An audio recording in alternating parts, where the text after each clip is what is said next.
పురుషులకు కూడా ఫ్రీ, బస్సులో వెళ్ళి డైరెక్ట్గా ఎక్కి కూర్చుని వెళ్ళిపోవడమే. కాకపోతే అందరూ ఒకరి మీద ఒకటి ఎక్కి కూర్చోవాలి.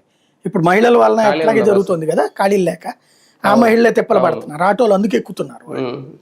ఇప్పటికే కొట్టు చేస్తున్నారు. అదే రాబోయేటటువంటి రోజుల్లో వ్యవస్థలు ఏమైపోయినా పర్లేదు, ఎందుకంటే ముందు ఓట్లు వేయించుకోవాలి కాబట్టి ఏదైనా హామీ అన్నటువంటి రూట్లో వెళ్ళిపోతున్నారు.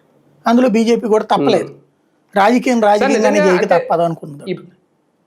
దీనివల్ల డెవలప్మెంట్ ఆగిపోదా? ఇప్పుడు కేంద్రంలో అధికారంలో ఉన్న పార్టీ కూడా ఇలా వచ్చేస్తే తప్పదు. కరెక్ట్, అది మీరు అన్నది కరెక్ట్. మౌలిక సదుపాయాలు ఇప్పుడు ఎందుకు చంద్రబాబు గారు డబ్బులు లేవు అంటున్నారు?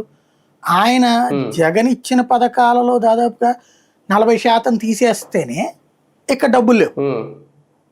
ఎందుకంటే ఇక్కడ కార్యకర్తలు తినడం వలన జరుగుతుంది అది.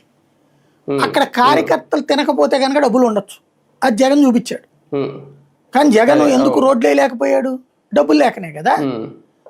జగన్ ఇల్లు ఎందుకు పూర్తి చేయలేకపోయాడు? డబ్బులు లేకనే కదా.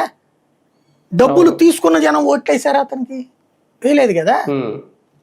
కాబట్టి ఓట్లు దీనివల్ల రావు, కానీ వస్తాయన్న గ్యారంటీ లేదు. కానీ ఇవి తీస్తే మాత్రం పోతాయి. ఇప్పుడు ఉచిత బస్తీ ఇవ్వనండి, మీరు రేపు ఎన్నికల్లో ఉచిత బస్తీ తీసేస్తామని దమ్ముంటే హామీ ఇవ్వనండి. కర్ణాటకలో కానీ తెలంగాణలో కానీ బీజేపీని ఇవ్వదు. అదే ఎక్కడైనా సరే ఒక్కసారి ఉచిత